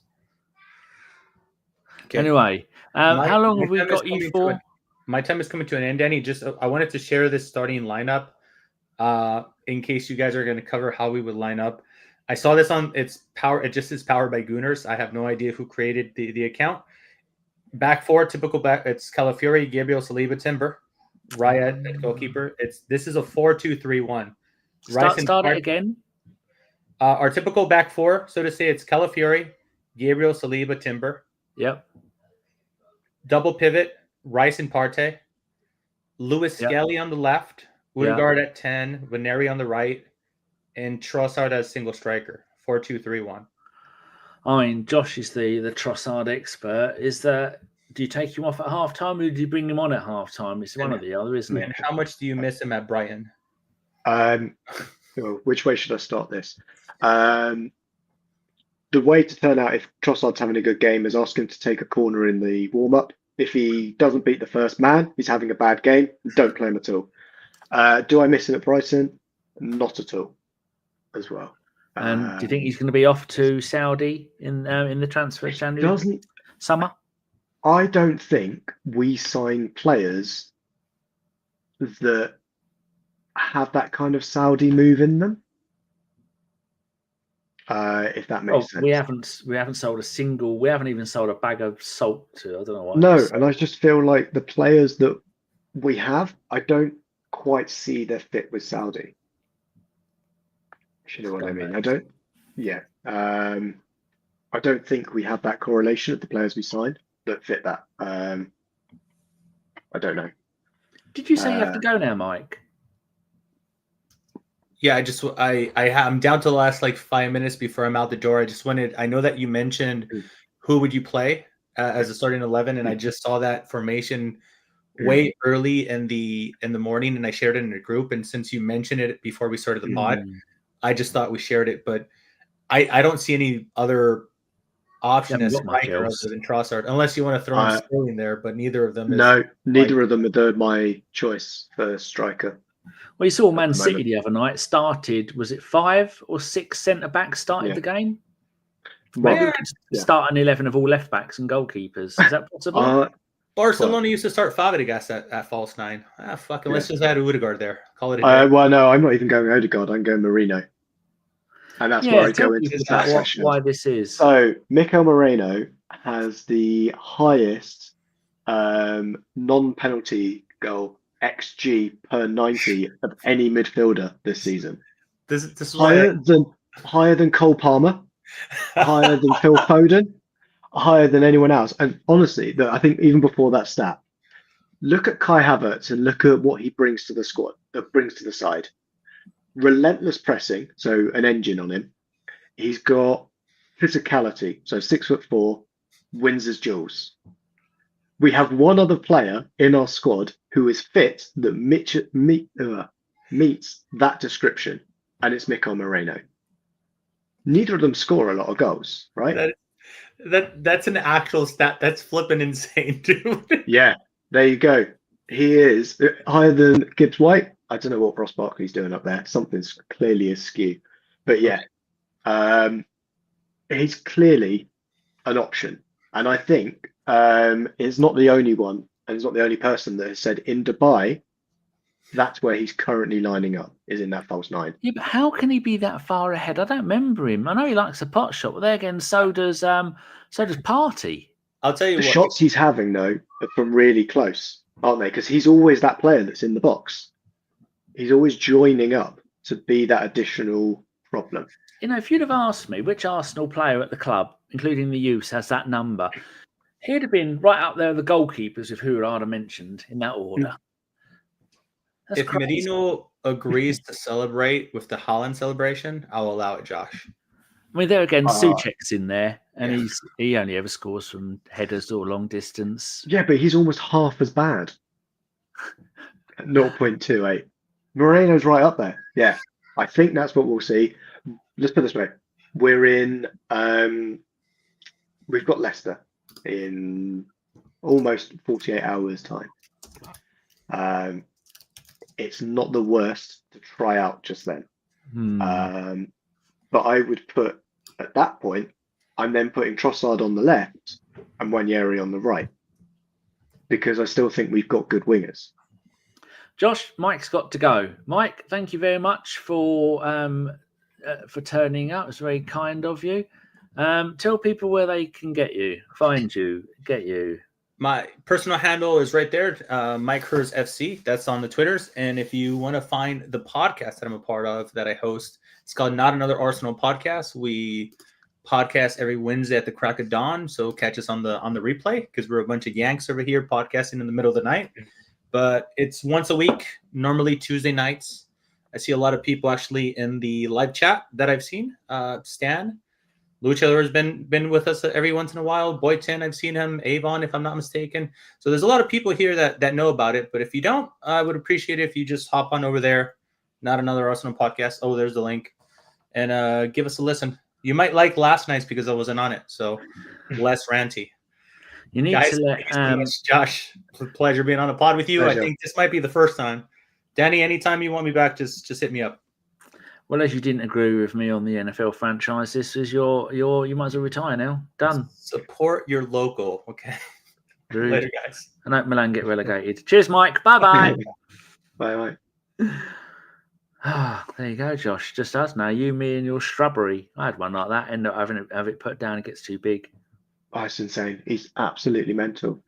So I was looking. Buy a new house. We were talking about Obi. And did you know that he last season 32 goals in 16 games? Yeah, it was insane, wasn't it? And at one point, we beat Crew 7-1, he scored 5. Palace 8-3, he got 4. West Ham 8-1, he got 5. And Norwich 9-0, he got 7.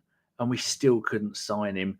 Do you think that maybe if we'd have someone said in the chat earlier that that Arteta bowed to Nwaneri's ego and let him play a Premier League game aged 15. Do you think if we'd have done that with him and Haven, do you think maybe they'd have stayed? I think for Heaven, I think he would have gone anyway. Fucking Haven, it's Heaven. Yeah, I don't know. I'm just letting you go with it. I'm just letting you roll with it. This is like it's out of order. Could be worse. Could be Chuppa. Yeah, I think when you look at the number of centre backs we've got and the defenders, there's no path if you're a young player. If you just see what Man United are doing at the moment, having to move to a back three and don't have enough defenders within the squad. One of them is in his 50s. Exactly. And another one's just done his ACL. So there is a high chance that Heaven's going to be playing Premier League football for Man United. Was that Martinez? Yeah, Martinez. Oh, that is a shame. It is. It couldn't have happened to a nicer bloke. The one issue I would mention is he's starting Premier League football for a bottom 8 side in an injury crisis. Who's starting the game? Heaven. If Heaven does, yeah. Oh, if he does, I know someone in the chat said he's been called up and they've given him on the 13 bench number. Yeah, he's on the bench for them. He's been on the bench for the last couple of weeks because they're that short and they need centre backs. But it's surely both of those are just a Hutchinson, like I said earlier. They've got no future. I think this also comes down to agents, right? Remember how I went on about Reece Nelson, that we set him up for a loan, and then him and his agent came to the decision his best option was to be our 9th choice left winger instead. And it's just this. Was that the West Ham loan move? I think it was the one before he went to Hoffenheim. It was someone like that, or Brentford it might have been, down in the Championship. And they were like, no. He'll stay here and be 9th choice winger for us. Because I think when I went through all the options, it was like when we had Mkhitaryan, Alexis, it was like it was never going to happen that he would start a game for us. Smith Rowe was still at the club. Yeah. And I think that's it for us, that it's, as Mike says, you can't go full Andrew Tate and human traffic people around the globe. They need to actually go with consent. Was he? Yeah. All charges dropped. Oh. Well, wow, that's different, isn't it? All charges dropped and innocent is a technicality, I think. But yeah, I think it's that part of it, though, right? That it's that we can't force people to leave, we can't force people to come in. But I think it's also down to the it's also down to the play. Well, I've lost my train of thought now. Fuck it. Just saying about why they didn't stay. Yeah, I think it's why they didn't stay, why they do go. They'll see an opportunity elsewhere, and money is always a factor as well. All right, let's go and I've highlighted everything there. That could have gone fucking awfully wrong. Stan, thanks for giving me more options, just in case. Don't say swap out, swap over. Come on, Stan, you're not American. Not when we go food. We're going out and then we're ordering food. Sean says, "Can I get?" And I say, "No, you're not American. It's can I have? May I have? Please, can I have? Can I grab? Can I get? Stop that, Americans. If you're going to use our language, use it properly." That's learned. Then right, Josh, we've got a few questions that we can get through. First of all, upcoming games. Tell us your formation, because we didn't. Mike gave his. But what's your formation for the Leicester game? Same formation that we always play. Marino up top. Whoever's freaking fit. Danny. Will he be asked to do the Havertz up front thing of keep dropping down next to Ødegaard? Or will he be out? I think so. I think we keep that box midfield that we have with Ødegaard, Marino, Rice, and Partey. Oh, 5-man midfield. Excellent. 4-man midfield. It's a 4-man box. Box is 4 sides, 4 corners. Yeah. Does it? There's no 5 in there. Yeah. Oh, nice one. Yeah.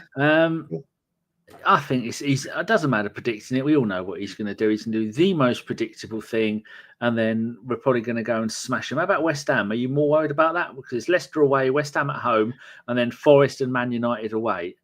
Are we going to struggle with these? Are we going to lose second place to Forest? Because that Forest game away, that could be the point at which they overtake us into second. And Forest Premier League runners-up, Josh.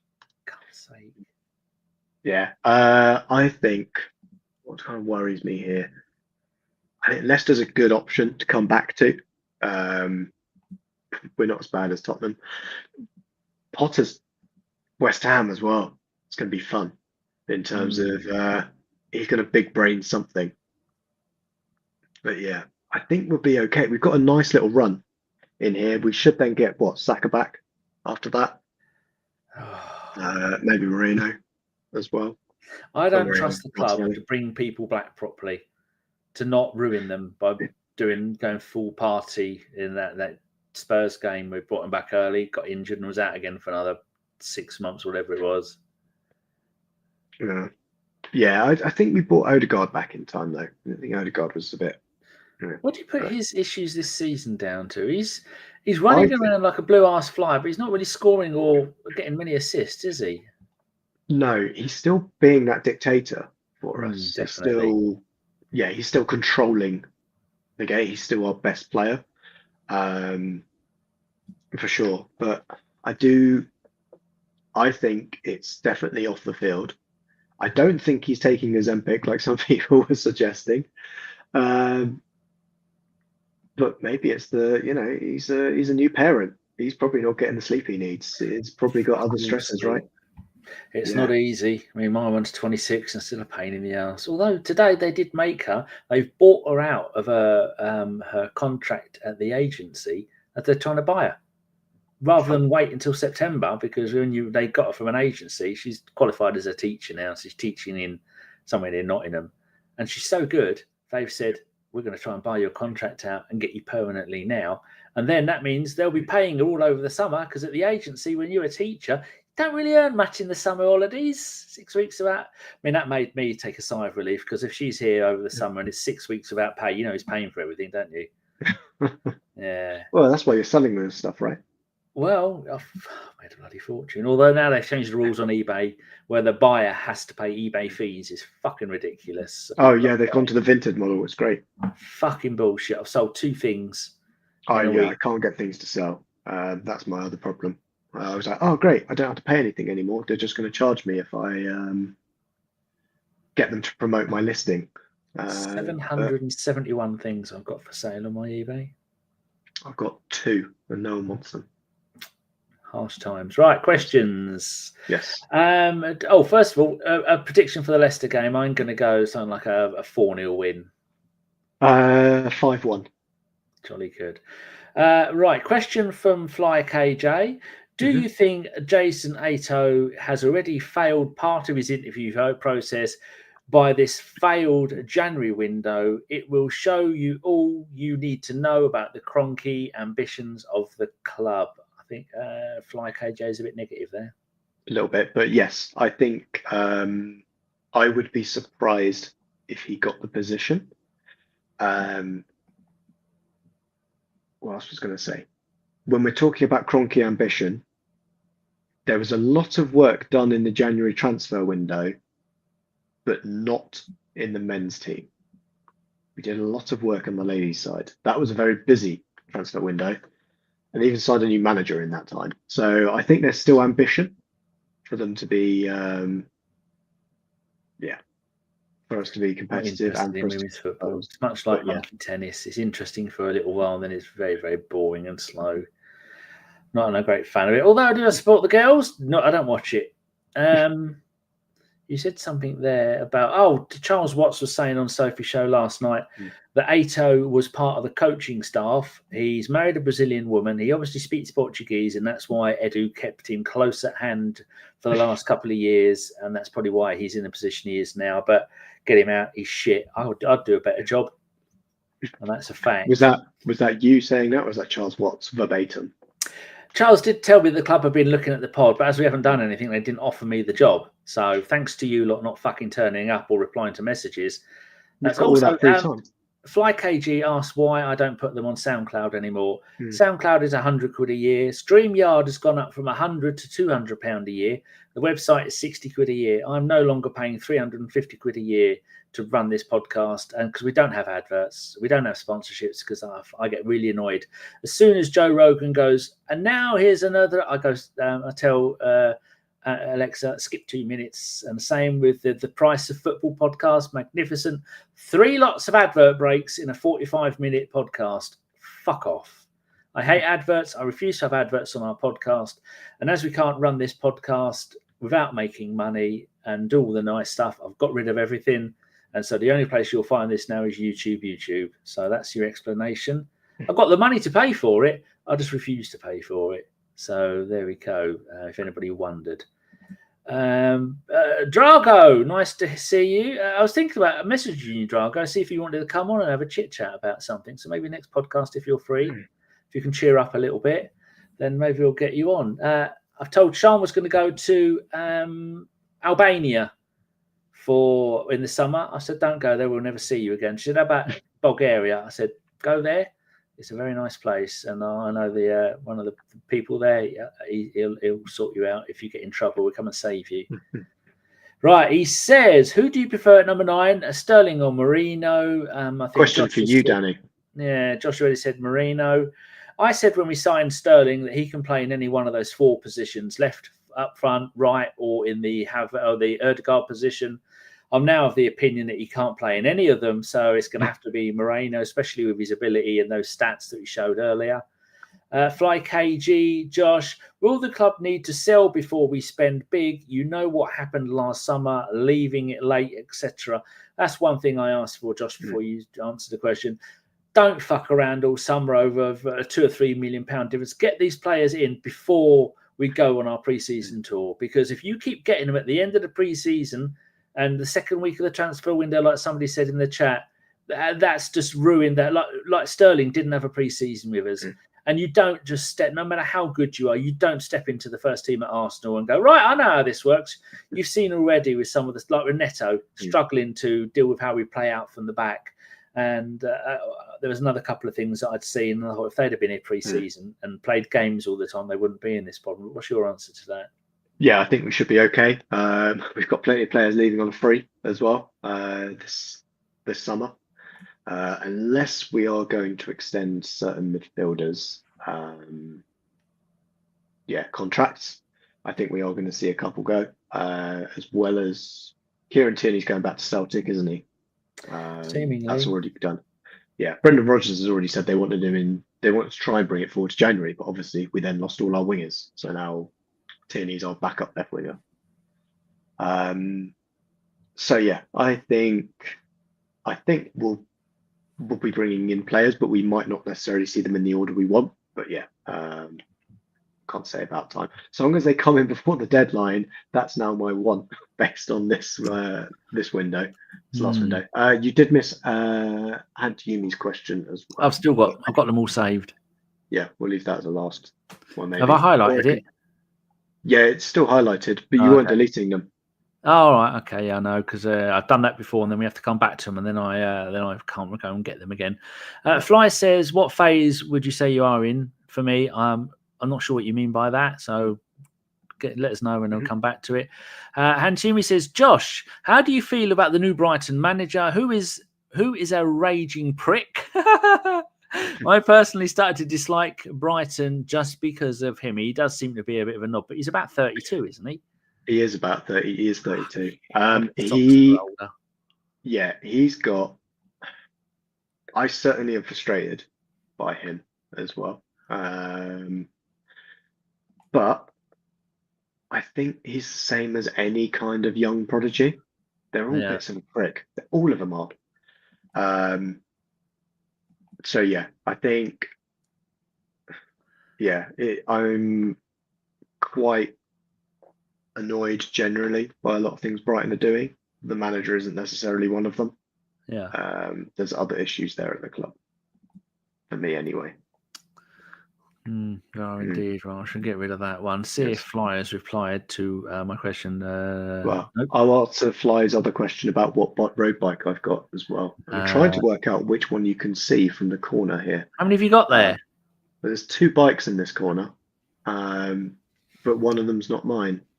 Oh. But the one he'll want to know about is my Trek Amonda SLR with Hunt wheels, full Ultegra, full carbon. It's an absolute weapon. But annoyingly, I need to sell it. So, are you allowed to tell people why? Solicitors don't take road bikes as payment, so I need to actually get some proper cash. So yeah, annoying. Well, you shouldn't be using shotgun dribble and bastard solicitors. They are an actual thing. If you watch Young Ones, you'll know. Oh, so how much are you going to get for it? What I'd like for it versus what I'll get. I'd like about $3.5. I'll give you $5. I think I'll try my bets on eBay. No, at least you've got a bike that hasn't been stolen, which is a rarity in this country at the moment. Because yes, the police don't give a fuck if you get your stuff stolen, including cars or burglaries or any of that stuff, because this country is broken. Oh, he's gone there. So we get rid of that. A question from formerly Noza. Are we really going to sign a striker in the summer? Also, how much of the Zubamendi rumours are true? Well, Charles Watts said that, who's that, Sesko? We tried to sign him in the summer. Yes. Didn't work. Arteta wanted Watkins in the January window, but I think they were 5 million short. The club wouldn't pay the difference. So it was 20 million, wasn't it? It was 20 million. We said we went in, from what I heard, or what came through, was that Villa said to us, they approached us and said, by the way, we're thinking Ollie Watkins might be available. Do you want to buy him? Because they were definitely going to sell one striker. Because they were definitely going to sell one striker. And we went, yeah, we'll pay 40 million for him because you come to us. So you clearly need to sell, right? This wasn't, we went up to them and said, will you give us Watkins for 40 million pounds? And then they turned around and said, oh, that's disgraceful. You can't offer 40 million. We think he's worth 60. And then we went, no, he's not. And then the Duran deal then went through afterwards. So yeah, I think that's less of I'm not too worried about that one. I didn't think the Watkins deal was kind of right anyway. On there, but we will sign a striker. It would have been short term, and I do think that his moment in the sunlight has kind of faded. His year was 2024. The only club, the only club that Villa could have sold to as well, that Ollie Watkins would have gone to, is us, right? There is no way that PSG weren't interested. That any other club that would have paid more than 40 million pounds for Ollie Watkins, he wouldn't have gone to them at all, because it would have been someone like United or Chelsea.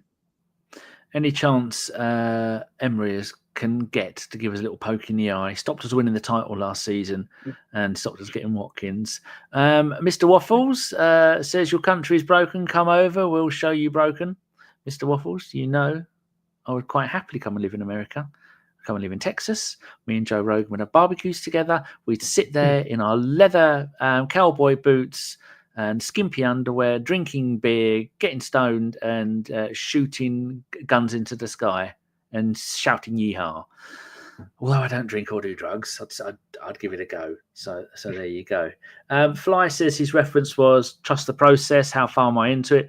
We're second in the league. We come third in the Champions League thing, and we're doing all right. So at the moment, I'm still on board, although I know it's not going to work, and it will be gone by the end of next season.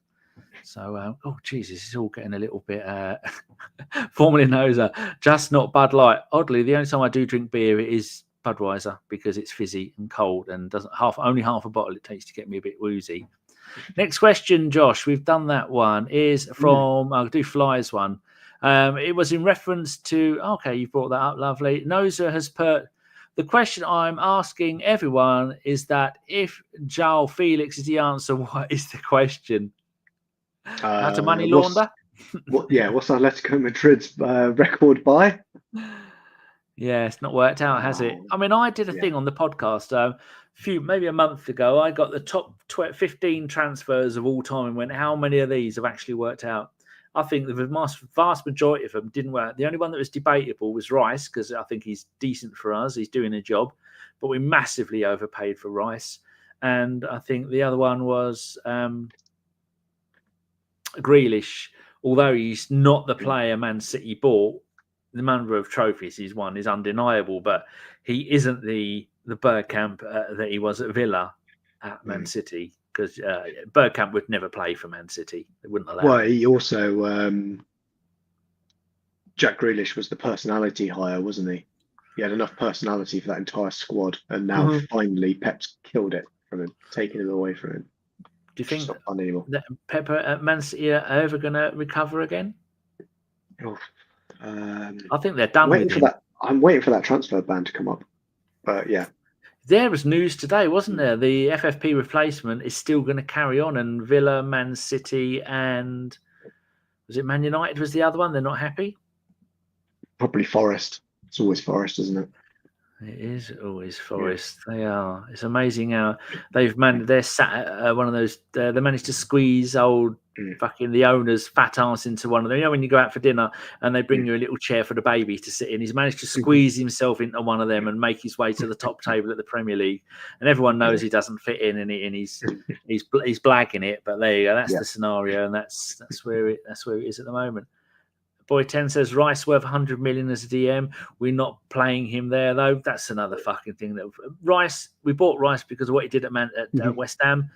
He plays in the DM ahead of the centre backs and can stroll into midfield and do some stuff. That's his best position, and we're not playing him there.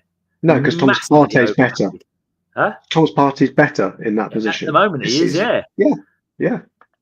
Get that. Rice also refuses to play a ball forward. He has to carry it 60 yards before he passes it sideways. He just doesn't understand. Yeah, he does. Fly says, would you say we pulled Crystal Palace's pants down on the Nketiah deal? 30 million, scored 2 goals all season. Both one against us in the league and one in the League Cup, or was it? I think both were in the League Cup. Once against us in the League Cup. We smashed them back-to-back weeks. Yes. Yeah, well, I mean, that's the only decent transfer we've done in 30 years.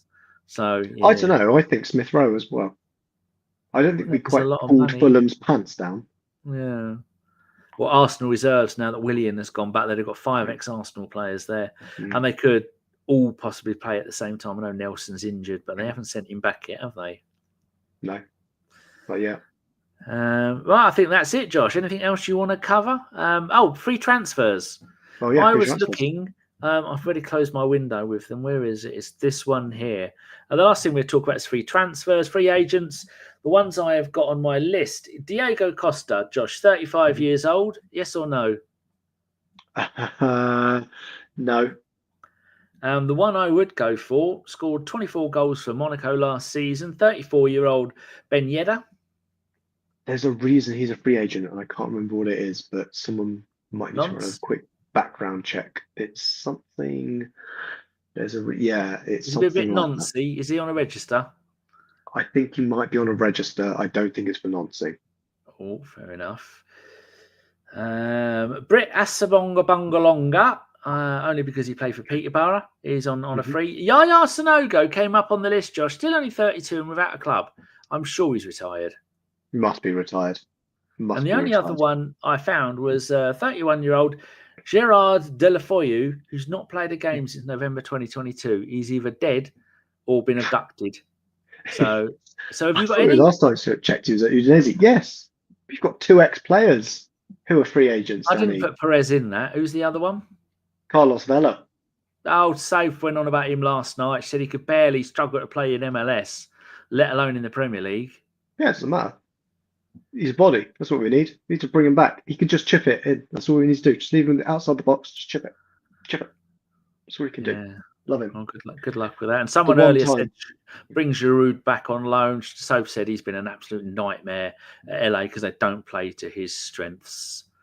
That sounds quite a lot like his entire Arsenal career. Certainly does. Certainly does indeed. 16 games without scoring a goal. It'll cost us the title. Hijwan, says Fly. What's he even doing now? Wasn't he in MLS? I think he's retired. You think he retired? His brother probably still plays in MLS. Indeed. Right, that's an hour and 48 minutes. I think that's covered for the last 6 weeks. Josh, anything you'd like to say before we go? I'll see you at the next transfer announcement video. So that'll be December 2028. I'm looking forward to it. Can't wait. Ben Zeba, he's still in the Benzema is in the Saudi league, isn't he? But he's not happy there. Yeah. He's not a free agent, so we can't sign him. No, he's not. Right, I think that's it. Thank you very much, everybody, for listening. Hope you've enjoyed it. If you have enjoyed it, go and tell someone. Like I always say, stick this in an email. CC everybody at the company you work for and say, you must see this. You might get fired, but we might get a few more views. So on that note, Josh, thank you very much. You have been decidedly average and a bit moody, and you were quite mean to me. So, yeah, I'm glad we're finished. It's been a while. I'm going to have a little cry.